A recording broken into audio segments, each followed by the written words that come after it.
नमस्कार, आप देख रहे हैं न्यूज 18 इंडिया। आपके साथ मैं हूं रवि ठाकुर। पीएम मोदी ने भले ही तीनों कृषि सुधार कानूनों को वापस लिए जाने की घोषणा कर दी है, लेकिन किसान अभी आंदोलन से पीछे हटने को तैयार नहीं है। किसानों की आज लखनऊ में महापंचायत है, जिसमें किसान आगे की रणनीति तय करेंगे। इस बीच संयुक्त किसान मोर्चा ने पीएम मोदी को चिट्ठी लिखकर 6 मांगे सामने रखी है। इन मांगों में न्यूनतम समर्थन मूल्य पर गारंटी, बिजली बिल वापसी, पराली जलाने पर किसानों को सजा देने का प्रावधान हटाने, किसानों के ऊपर दर्ज मामलों की वापसी, केंद्रीय गृह राज्य मंत्री अजय टेनी को मंत्रिमंडल से हटाने और किसान आंदोलन में जान गंवाने वाले किसानों के परिवारों को मुआवजा देने की मांग की गई है। तो तीनों कृषि कानून वापस ले लिए गए हैं केंद्र सरकार की तरफ से, लेकिन आप देख सकते हैं कि आंदोलन, धरना, सियासत अभी भी लगातार जारी है। आज लखनऊ में संयुक्त किसान मोर्चा महापंचायत करने जा रहा है। सवाल यही है कि जब देश के प्रधानमंत्री नरेंद्र मोदी ने तीनों कृषि कानून वापस लेने का ऐलान कर दिया है, तो फिर यह धरना, प्रदर्शन, विरोध किस बात के लिए हो रहा है? जब खुद राष्ट्र के नाम संबोधन में प्रधानमंत्री कहते हैं कि हम तीनों कृषि कानूनों को वापस लेने जा रहे हैं, तो फिर यह सियासत क्यों हो रही है?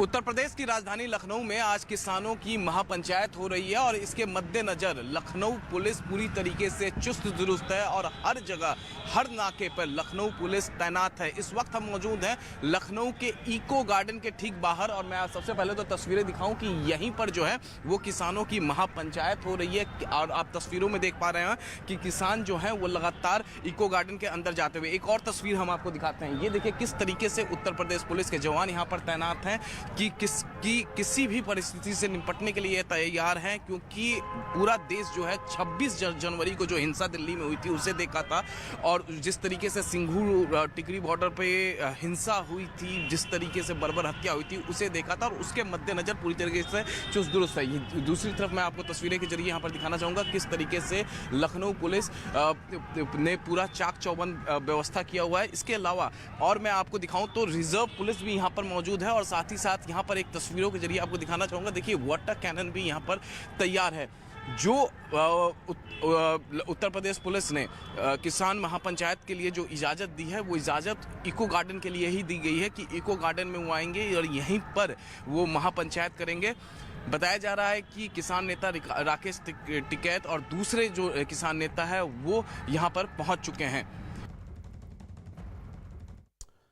तो सियासत अभी भी जारी है, विरोध प्रदर्शन अभी भी देखे जा रहे हैं, जबकि सरकार की तरफ से ऐलान कर दिया गया है। खुद प्रधानमंत्री नरेंद्र मोदी ने गुरु पर्व के मौके पर कहा था कि हम तीनों कृषि कानून वापस ले रहे हैं, क्योंकि हमने ये किसानों की आर्थिक स्थिति बेहतर बनाने के लिए, किसानों के हित के लिए, कृषि क्षेत्र में रिफॉर्म्स के लिए ये तीनों कृषि कानून लाए थे। लेकिन हो सकता है कि हम किसानों को समझा नहीं पाए, इसलिए हम इन तीनों कृषि कानून को वापस लेने का ऐलान करते हैं। लेकिन दूसरी तरफ आप देख सकते हैं कि जो तमाम किसान नेता हैं, संयुक्त किसान मोर्चा है, उनके विरोध प्रदर्शन, उनकी महापंचायत, उनकी मांगे अभी भी लगातार जारी है।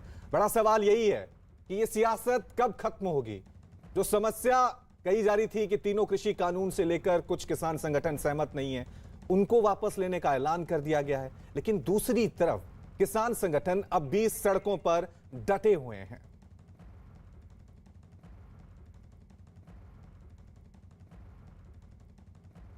और इस मुद्दे पर बातचीत करने के लिए हमारे साथ 2 मेहमान बने हुए हैं। बीजेपी से हमारे साथ अनिला सिंह बनी हुई हैं और साथ में समाजवादी पार्टी से हमारे साथ मनोज यादव बने हुए हैं और साथ ही लखनऊ से अमित सिंह भी हमारे साथ जुड़े हुए हैं, जो लगातार इस खबर पे अपडेट दे रहे हैं। सबसे पहले मनोज जी, आपसे ही मेरा सवाल है, केंद्र सरकार ने, खुद प्रधानमंत्री नरेंद्र मोदी ने ऐलान कर दिया कि हम तीनों कृषि कानून वापस ले रहे हैं और इसी बात को लेकर यह आंदोलन शुरू हुआ था। तमाम किसान नेता, संयुक्त किसान मोर्चा एक ही बात कहते थे कि तीनों कृषि कानून वापस ले लीजिए, हम सड़क से उठ जाएंगे। फिर ये आंदोलन, ये धरना, ये सियासत क्यों? देखिए, मैं समझता हूं कि जो संयुक्त किसान मोर्चे का जो बयान है उसको आपको ठीक से पढ़ना चाहिए। संयुक्त किसान मोर्चे का जो बयान है इंडियन एक्सप्रेस से लेकर द हिंदू तक में छपा।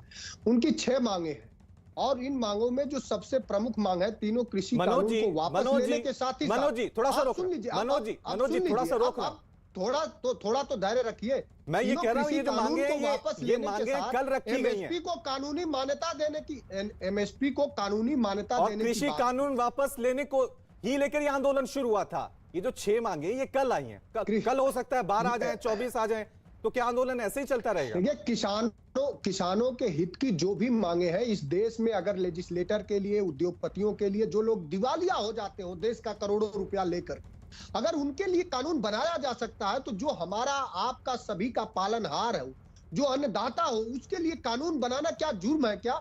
और संविधान के तो 14 आर्टिकल अगर आप 14 पढ़ेंगे तो उसमें तो स्पष्ट है कि इक्वलिटी होनी चाहिए लॉ में, कानून सबके लिए सम्मत होना चाहिए, इक्वलिटी बिफोर द लॉ। तो कानून जब सभी के साथ समान हो, सभी के संरक्षण के लिए अगर कानून बनाए जा सकते हैं, तो इस देश में किसानों का हक मिले, अगर उसके संरक्षण के लिए कानून बन जाए, उनकी एमएसपी की मान्यता मिल जाए, जब हम आप संवाद कर पा रहे हैं, तो आज अगर धान की कहीं एक भी उत्तर प्रदेश में धान का क्रय केंद्र नहीं है। सिर्फ धान का क्रय केंद्र कहाँ है? सिर्फ फाइलों में है, सिर्फ विज्ञापन में है, सिर्फ योगी जी के फोटो पर है। तो अब उत्तर प्रदेश का जनमानस जब माननीय अखिलेश यादव के 340 किलोमीटर के रोड शो में सुबह के 4 बजे तक डटा रहा, तो अब अपने हार के भय से, राजनीतिक पराजय के भय से, लोकतंत्र में जब पराजय का भय होता है तो तानाशाह भी बड़े बड़े फैसले से पलट जाता है। तो अब यही तानाशाह पलटता हुआ नजर आ रहा है। ठीक है मनोज जी, खत्म कर रहा हूं। लोगों की बहुत विनम्रता से मांग है कि आपने कानून संसद में बनाया नहीं, लेकिन सरकार ने भी तो कहा ना, ले लीजिए। खुद पीएम मोदी ने कहा, मान्यता खुद पीएम मोदी ने कहा कि मैं बड़े विनम्र तरीके से ये कह रहा हूं कि हो सकता है हम किसानों के सुधारों के लिए, कृषि के सुधार के लिए कानून लाए हैं, लेकिन हम समझा नहीं पाए तो हम वापस ले रहे हैं। तो विनम्रता दूसरे पक्ष से भी तो दिखनी चाहिए ना। अनिला सिंह हमारे साथ बने हैं। अनिला जी, सवाल यही है, जब ऐलान खुद प्रधानमंत्री मोदी ने कर दिया है, तो फिर किसानों को आप भरोसा क्यों नहीं दिला पा रहे हैं? वो क्यों सड़कों से नहीं हट रहे हैं अभी तक? देखिए, आज आदरणीय मुलायम सिंह यादव जी का जन्मदिन भी है, तो ढेर सारी शुभकामनाएं और उनके अच्छे स्वास्थ्य की मनोकामना करते हुए मैं आपके टॉक शो पे अपनी बात रखती हूँ। देखिए, ऐसा है, किसानों के लिए मैं कहूंगी कि बेहद मैच्योर्डली और हम्बली जो एक फैसला लिया हमारी सरकार ने, केंद्र की सरकार ने, नरेंद्र मोदी जी ने प्रधानमंत्री के रूप में आकर ये अनाउंसमेंट भी किया कि इनको हम रिपील करेंगे अपकमिंग पार्लियामेंट सेशन में। एक बहुत बड़ा कदम था। राकेश टिकैत और बहुत सारे इनके साथ के जो भी संयुक्त किसान मोर्चा के नेता हैं, इन्होंने ये लगातार शुरुआत में कहते रहे हैं कि बिल वापसी नहीं तो घर वापसी नहीं। अब जब बिल वापसी का फैसला ले लिया गया है, तो अब घर वापसी क्यों नहीं? ये मोर एंड मोर डिमांड्स क्यों हो रही हैं? आपको बात करनी है, एमएसपी की बात करनी है, आपने कहा ठीक है, अक्रॉस द टेबल हम बात करना चाहते हैं, इनकी 6 डिमांड है, आप बिल्कुल अक्रॉस द टेबल बात करिए, कोई नहीं रोक रहा है आपको। आप सरकार के जो, चाहे वो हमारे एग्रीकल्चर मिनिस्टर हैं या जो ब्यूरोक्रेसी है, जिसके साथ भी आप बात करना चाहते हैं, क्रॉस द टेबल बात करिए, पर आप घर तो जाइए। आपके घर पे आपका इंतजार हो रखा है, दिल्ली बॉर्डर जो चौक कर रखा है उसको तो आप खाली करिए। ये तो मतलब अगर हम कहें कि केवल एक जिद है कि नहीं हम बैठेंगे ही बॉर्डर्स पे, तभी हम, जब तक सारी हमारी डिमांड्स कंप्लीट नहीं हो जाती तब तक हम यहाँ से हिलेंगे नहीं। मुझे ये लगता है कि उन लोगों के बारे में भी सोचना चाहिए, इन किसान नेताओं को, जो लोग, करोड़ों लोग, लाखों लोग जो हर रोज ये जो चौक किया हुआ है दिल्ली के बॉर्डर्स, उससे उनको परेशानी होती है। मैं हमेशा से रवि जी एक बात कहती आई हूँ, ये मसला बहुत पहले ही सुलझ जाता अगर किसान और सरकार के बीच में होती। दीवार आऊंगी आपके पास अनिला जी, बाकी मेहमानों के पास भी हम रुख करेंगे, क्योंकि इस वक्त हम खुद गाजीपुर बॉर्डर पर मौजूद है। हर तस्वीर किसान आंदोलन से जुड़ी हमने पिछले 12 महीनों में भी दिखाई और लगातार आज भी हम यहाँ पर मौजूद हैं।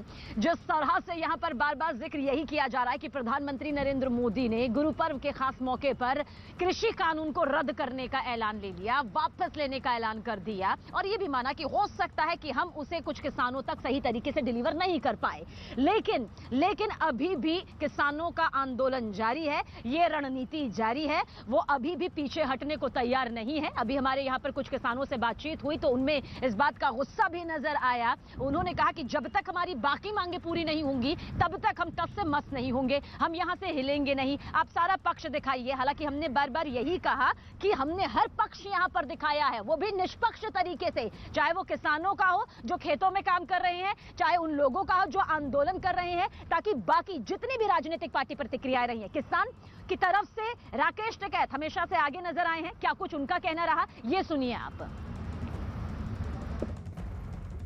यह आंदोलन 1 साल से चल रहा है। यह आंदोलन खाली 3 बिल पर नहीं है, इसके साथ में एमएसपी भी है, इसके साथ में बिजली अमेंडमेंट बिल भी है, इसके साथ में पुराली भी है। 2 चीज़ों पे पहले बातचीत हो गई थी उनसे। 3 बिल पे इन्होंने अब बात करी। अभी एमएसपी का सवाल रह गया। उसके साथ ही जो 1 साल से घटनाक्रम हुए हैं वो भी इसके साथ फिर जुड़े हैं, उन पर भी बातचीत होगी। और हमारे साथ एक खास पैनल मौजूद है जो इस मुद्दे पर हमसे लगातार चर्चा कर रहा है। हमारे साथ लखनऊ से मेरे सहयोगी अमित भी बने हुए हैं। अमित, आपकी तरफ रुख करेंगे। आज महापंचायत को लेकर क्या कुछ तस्वीर सामने नजर आ सकती है या इस वक्त नजर आ रही है? देखिए सबीना, मैं आप सबसे पहले तो आपको सीधी तस्वीरें यहाँ की दिखा देता हूँ, दर्शकों को सीधी तस्वीरें दिखा देता हूँ कि महापंचायत यहाँ पर लखनऊ के इको गार्डन में शुरू हो चुकी है। इको गार्डन में उत्तर प्रदेश पुलिस ने महापंचायत करने की इजाजत दी है। सबसे पहले मैं अपने वीडियो जर्नलिस्ट अखिलेश से कहूँगा कि तस्वीरें दिखाएं। देखिए मंच पूरी तरीके से तैयार है और मंच से जो किसान नेता है वो लगातार यहाँ पर किसानों को संबोधित कर रहे हैं। हालांकि जो बड़े नाम है, जो राकेश टिकैत, जो कि गाजीपुर बॉर्डर जहाँ पर आप मौजूद है सबीना, वहाँ से चल दिए थे, जो रात में लखनऊ पहुंचे लेकिन अभी तक यहाँ पर मंच में नहीं पहुंचे। हनन मोल्ला संयुक्त किसान मोर्चा के नेता और भी तमाम संयुक्त किसान मोर्चा के नेता अभी तक जो लखनऊ पहुंचे हैं मंच पे नहीं आए हैं। और ये दूसरी तस्वीर में आपको दिखा रहे हैं, अखिलेश आपको लगातार दिखा रहे हैं, ये किसानों की तस्वीर है जो पूरे देश में पहुंची हुई है। ये किसानों की तस्वीर है, देख सकते हैं जितना बड़ा केंद्र है उतनी तादाद में यहाँ पर किसान आपको नहीं दिखेंगे, दर्शकों को नहीं दिखेंगे, लेकिन यहाँ पर किसान नेता जो है लगातार वो मंच से लगातार वो भाषण दे रहे हैं। जब मैंने किसान नेताओं से यहाँ पर बातचीत करने की कोशिश की और कहा कि तीनों कृषि कानून को तो प्रधानमंत्री ने वापस ले लिया और ये भी कहा है कि शीतकालीन सत्र के पहले दिन संसद में कृषि कानूनों को वापस ले लिया जाएगा, रद्द कर दिया जाएगा। उसके बाद महापंचायत के उनका कहना है कि एमएसपी को लेकर कानून बनाए, उनको एमएसपी को लेकर गारंटी दे। इसके अलावा बनाए रखिएगा इस बड़ी तस्वीर पर। अमित, आगे भी आपसे अपडेट के लिए आपके पास आएंगे और बीजेपी से अनिला जी हमारे साथ बनी हुई है। अनिला जी, यहाँ पर जो आंदोलनकारी हैं वो कह रहे हैं हम किसान हैं और ठीक है प्रधानमंत्री नरेंद्र मोदी ने इसे वापस ले तो लिया है, लेकिन बाकी मांगे वो कहां जाएंगी? उन्हें भी मानिए तभी हटेंगे, वरना नहीं हटेंगे। यूं ही कूच की, ट्रैक्टर की, आंदोलन की रणनीति जारी रहेगी। सवीना जी, मैंने हमेशा से एक बात कही है कि मैं बिल्कुल किसी भी प्रकार से क्रिटिसाइज नहीं करती हूँ। अगर किसानों की डिमांड है, बिल्कुल उनकी जायज डिमांड होगी, किसी को शौक नहीं है पूरे 1 साल बॉर्डर्स पे बैठने का। पर उनको एक चीज समझनी चाहिए कि एक बड़ा कदम है ये सरकार की तरफ से, प्रधानमंत्री जी ने जो निर्णय लिया कि तीनों कानून को हम वापस लेंगे। बाकी जो इनकी डिमांड्स हैं, चाहे वो एमएसपी के बारे में बात कर रहे हैं, पराली के बारे में बात कर रहे हैं, बिजली के बिल के बारे में बात कर रहे हैं, जो भी इनकी डिमांड्स हैं, ऐसा है कि अक्रॉस द टेबल बात हो सकती है। तो मुझे लगता है समझदारी इसी चीज में है किसान नेताओं की, क्योंकि हमेशा एक दीवार की तरह बीच में खड़े हो जाते हैं ये किसानों और सरकार के बीच में। अगर ये दीवार ना हो तो ये मसला जो है आम किसान की सहमति से बहुत पहले सुलझ चुका होता। परंतु ये जो किसान नेता हैं, इनके अपने एस्पायरेशंस हैं, चाहते हैं, जिसकी वजह से ये आंदोलन को कहीं समाप्त होने ही नहीं देते हैं। अब भी मैं ये कहती हूँ कि जो आपकी जो भी डिमांड्स हैं, हम ये नहीं कह रहे कि गलत है कि सही है, ये बिल्कुल नहीं यहाँ पर हम बोल रहे हैं, परंतु अक्रॉस द टेबल बिल्कुल बात हो सकती है, बिल्कुल हो ठीक है। सकती इसी पर रिएक्शन है। मनोज यादव जी जो कि एसपी से हमारे साथ इस वक्त मौजूद है। मनोज यादव जी, आपको लगता है जिन 3 कृषि कानूनों को लगातार आंदोलनकारी काला कानून कह रहे थे उसे रद्द करने के लिए पिछले 1 साल से बैठे हुए हैं, आखिरकार खुद प्रधानमंत्री नरेंद्र मोदी ने इसकी घोषणा कर दी और लगा कि अब तस्वीर ठीक हो जाएगी, किसान अपने घर जाएंगे, एक नई जिंदगी शुरू करेंगे और संवैधानिक प्रक्रिया के तहत पूरी तस्वीर भी सामने आ जाएगी। लेकिन किसान तस से मस नहीं हो रहे, अभी भी बॉर्डर बंधक है, यही सच है।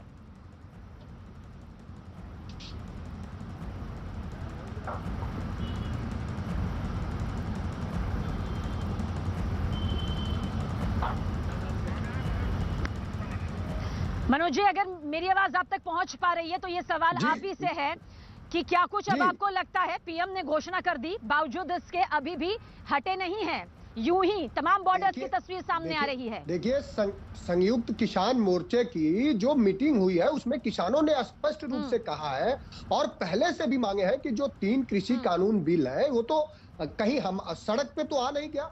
और जब संवाद बाइलेटरल चल रहा था, जब दोनों तरफ से संवाद हो रहा था, तब आपने किसानों की नहीं सुनी। 700 किसान जिस देश में शहादत दे चुके हो, 700 लोगों की जब लाशें बीत चुकी हो, जब लखीमपुर खीरी में जो बर्बरता हुई, किसानों की वो मांग है पूरे देश में कम से कम 60 से 70 हजार किसानों पर मुकदमे हैं, हीनियस मुकदमे हैं। किसानों ने उसको सवाल खड़ा किया है कि उन किसानों से मुकदमे वापस किए जाएं जिन परिवारों के लोगों ने शहादत दिया है। आपसे बहुत विनम्रता से कहना चाहूंगा, और इन मुद्दों को बरकरार यहाँ पर कौन कर रहा है? खुद अनिला जी कह रही है तमाम मुद्दे सही या गलत एक चर्चा का विषय हो सकते हैं, लेकिन इन्हें टेबल पर बातचीत के जरिए सुलझाया जा सकता है। इसके लिए अभी भी आंदोलन को जारी रखना, बॉर्डर को बंधक बनाए रखना, क्या ये जायज है?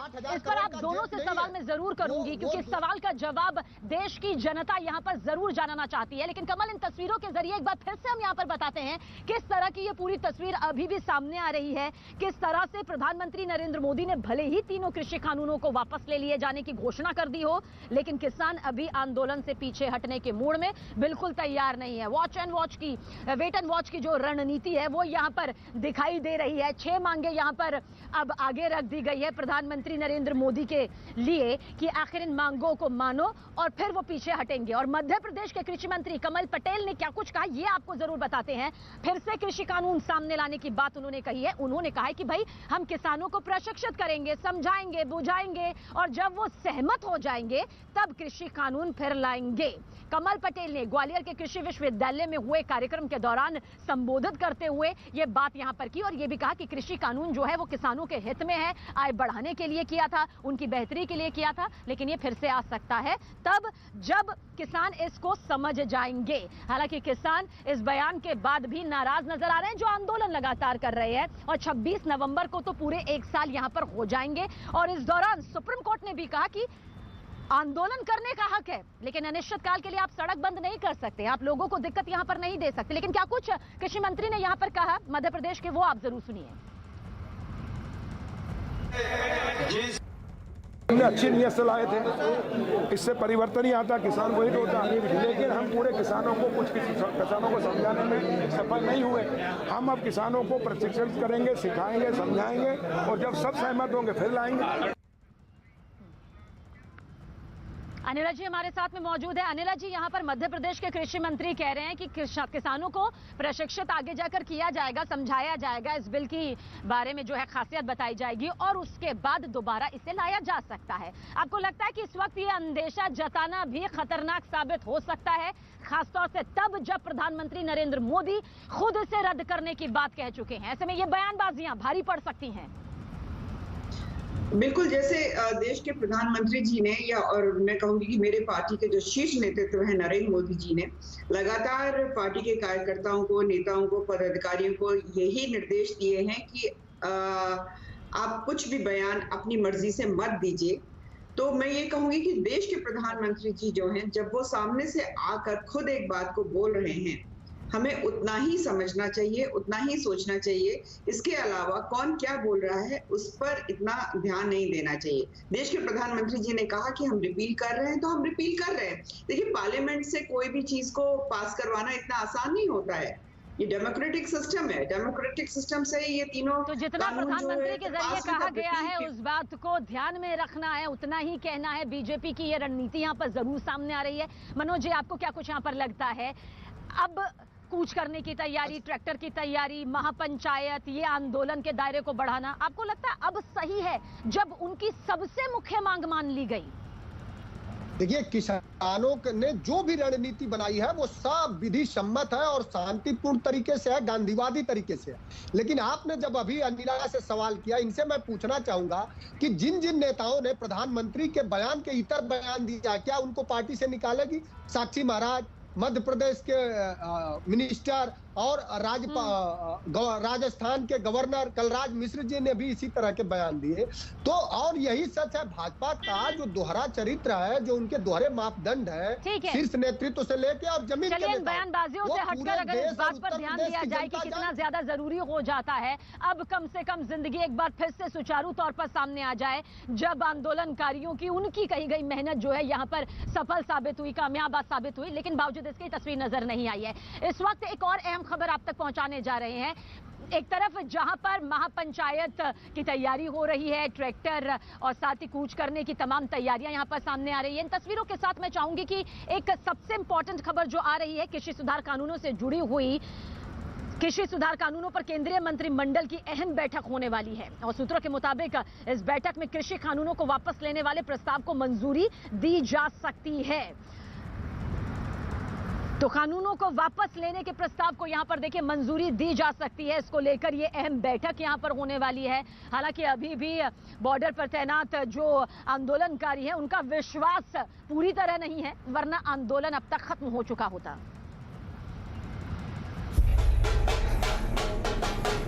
1,80,00,000 रुपए की संपत्ति है, उसको कुर्क किया है।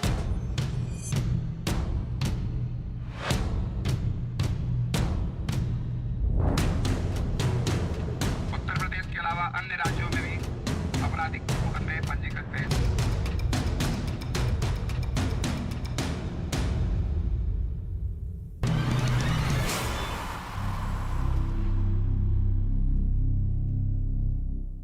उत्तर प्रदेश की योगी आदित्यनाथ की सरकार बाहुबलियों, माफिया और बदमाशों के खिलाफ फुल एक्शन में है। गैंगस्टर एक्ट के तहत इन बदमाशों पर लगातार कार्रवाई की जा रही है। यूपी पुलिस बदमाशों की कमर तोड़ने और उनकी गतिविधियों पर लगाम लगाने के लिए राज्य में मौजूद उनकी अवैध संपत्तियों को जब्त करने में जुटी है। इसी कड़ी में यूपी पुलिस ने लखनऊ, मऊ और मेरठ में बदमाशों की संपत्ति कुर्क करने की कार्रवाई की है। इसी से जुड़ी 3 तस्वीरें आपके टीवी स्क्रीन पर हैं। पहली तस्वीर लखनऊ की है, जहां जेल में बंद बाहुबली मुख्तार अंसारी की संपत्ति जब्त की गई है। दूसरी तस्वीर मऊ की है, जहां मुख्तार अंसारी के करीबी सुरेश सिंह की संपत्ति को भी पुलिस ने जब्त किया है। और तीसरी तस्वीर मेरठ की है, जहां गाड़ी चुराने और गाड़ियों के सामान बेचने वाले कथित कबाड़ी हाजी इकबाल की 10 करोड़ की संपत्ति कुर्क की गई है।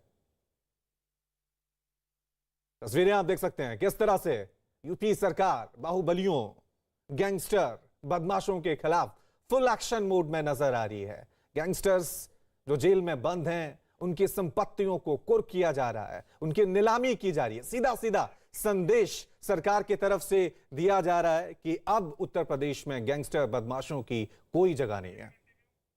सबसे पहले आपको लखनऊ लेकर चलते हैं, जहां हुसैनगंज इलाके में बाहुबली मुख्तार अंसारी की करोड़ों की संपत्ति जब्त की गई है। आजमगढ़ कलेक्टर के आदेश पर गैंगस्टर एक्ट के तहत 194 वर्ग मीटर में फैले इस प्लॉट को कुर्क करने की कार्रवाई की गई। संपत्ति कुर्क करने से पहले प्रशासन की तरफ से वहां बकायदा ढोल बजाकर मुनादी की गई। सबसे पहले पूरे इलाके की नपाई की गई और फिर उसे कटीले तारों से घेरा गया। इस दौरान लखनऊ पुलिस की एक टुकड़ी भी वहां पर तैनात रही। आजमगढ़ से भी पुलिस की एक टीम वहां बुलाई गई थी, जिनकी देखरेख में संपत्ति कुर्क करने की कार्रवाई को अंजाम दिया गया है।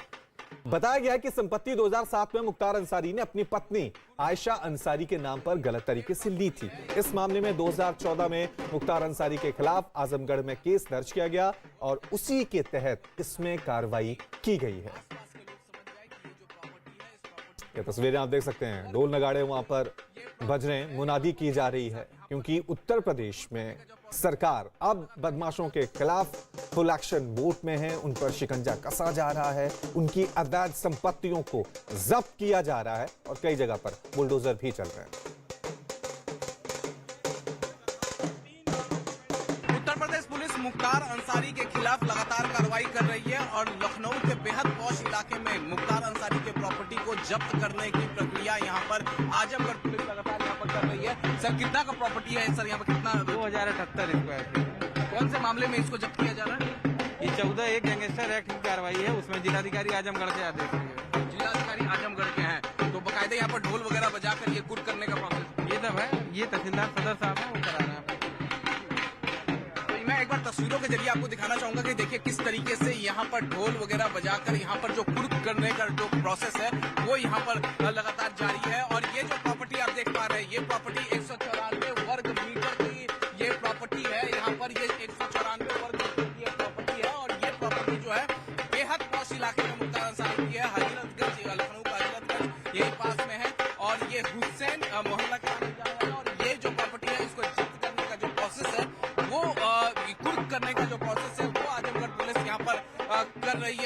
आजमगढ़ जिला में गैंगस्टर के एक्ट के तहत मुख्तार अंसारी समेत कई लोगों पर मुकदमा दर्ज हुआ था और उसी के तहत जो है यहाँ पर कार्रवाई लखनऊ में की जा रही है। जितने भी प्रॉपर्टीज मुख्तार अंसारी के हैं उन सभी प्रॉपर्टीज को कुर्क किया जा रहा है। उसी में से एक प्रॉपर्टी ये लखनऊ का है। लखनऊ के बेहद पॉश इलाके में ये प्रॉपर्टी 194 वर्ग मीटर का, और इसे भी कुर्क किया जा रहा है।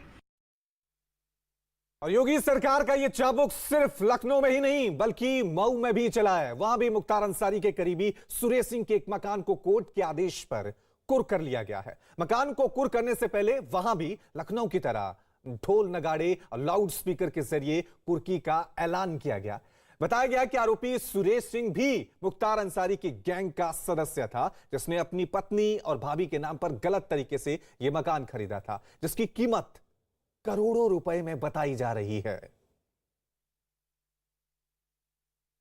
तो आप देख सकते हैं ना सिर्फ लखनऊ बल्कि मऊ में भी यहां पर बदमाशों के खिलाफ सख्त से सख्त कार्रवाई की जा रही है। मुख्तार अंसारी के करीबी सुरेश सिंह की संपत्ति को भी पुलिस ने जब्त कर लिया है। सुरेश सिंह जो मुख्तार अंसारी का काफी करीबी माना जाता था, उसने भी मऊ में अपनी पत्नी और भाभी के नाम पर संपत्ति खरीदी थी। लेकिन अब 14A गैंगस्टर एक्ट के तहत उत्तर प्रदेश के अलग अलग इलाकों में बदमाशों और गैंगस्टर की संपत्तियों को जब्त किया जा रहा है। ढोल नगाड़ों के साथ उनकी नीलामी, उनको कुर्क किया जा रहा है। मुख्तार अंसारी के करीबी महमूद अहमद निवासी हकीकतपुरा के 4 वाहन जिसकी अनुमानित लागत 33,10,000 रुपये, उसे भी जिलाधिकारी महोदय द्वारा कुर्क करने का आदेश दिया गया है। यह संपत्ति जो दुकान और मकान 1,80,00,000 रुपये और 4 वाहन जो 33,10,000 रुपये का है, एक बड़ी कार्रवाई जिलाधिकारी महोदय के आदेश पर की जा रही है। मुख्तार अंसारी और उसके करीबियों की संपत्ति कुर्क किए जाने के बाद बीजेपी नेता शलभ मणि त्रिपाठी ने एक ट्वीट किया है। उन्होंने अपने ट्वीट में लिखा है कि योगी सरकार के नगाड़ों की ये वो आवाज है जिससे यूपी के खूंखार बदमाशों की नींद उड़ी हुई है। इन नगाड़ों की आवाज के बीच माफिया की करीब 2000 करोड़ की संपत्ति पर बुलडोजर चल चुका है। ताजी तस्वीर मऊ की है, जहां मुख्तार गैंग पर कार्रवाई चल रही है। और इसी तरह मेरठ में भी योगी आदित्यनाथ सरकार ने कार्रवाई का हंटर चलाया है। यहां सदर बाजार थाना के तहत आने वाले पटेल नगर इलाके में बदमाश हाजी इकबाल की करोड़ों की संपत्ति कुर्क की गई है। इस इलाके में कुख्यात गाड़ी चोर हाजी इकबाल और उसके तीनों बेटों की करोड़ों की आलीशान कोठी है, जिसकी कीमत करीब 10 करोड़ रुपए बताई जा रही है। हाजी इकबाल पिछले 2 दशकों से गाड़ी चोरी करवाकर उसके स्पेयर पार्ट्स बेचने का गोरख धंधा चला रहा था। सिर्फ यूपी ही नहीं बल्कि हाजी इकबाल के खिलाफ अन्य राज्यों में भी दर्जनों मुकदमे दर्ज हैं।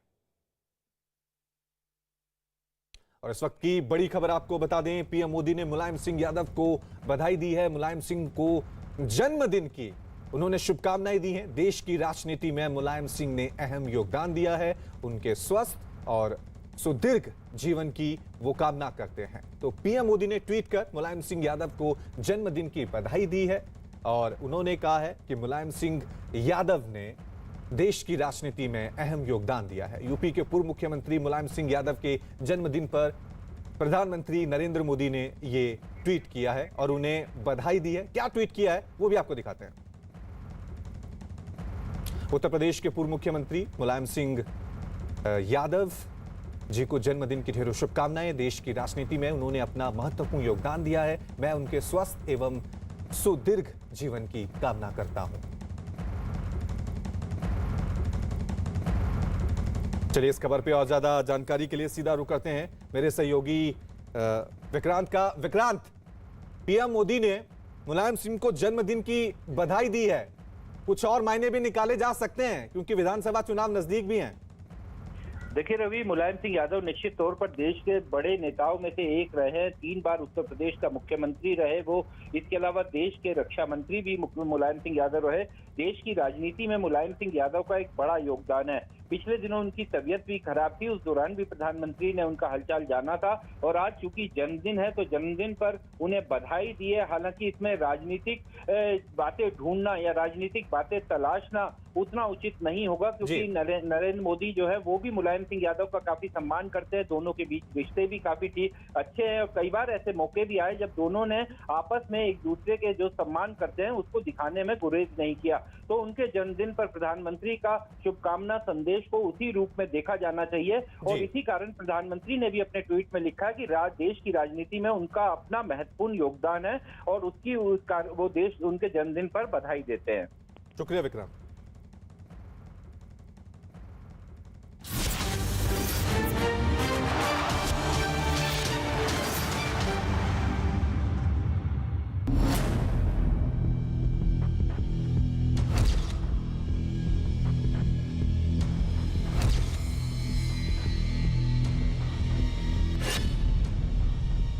विचार रखें। अभी जय श्री राम हम कहते हैं बड़े जोर से, कहना भी चाहिए, कोई बुरी बात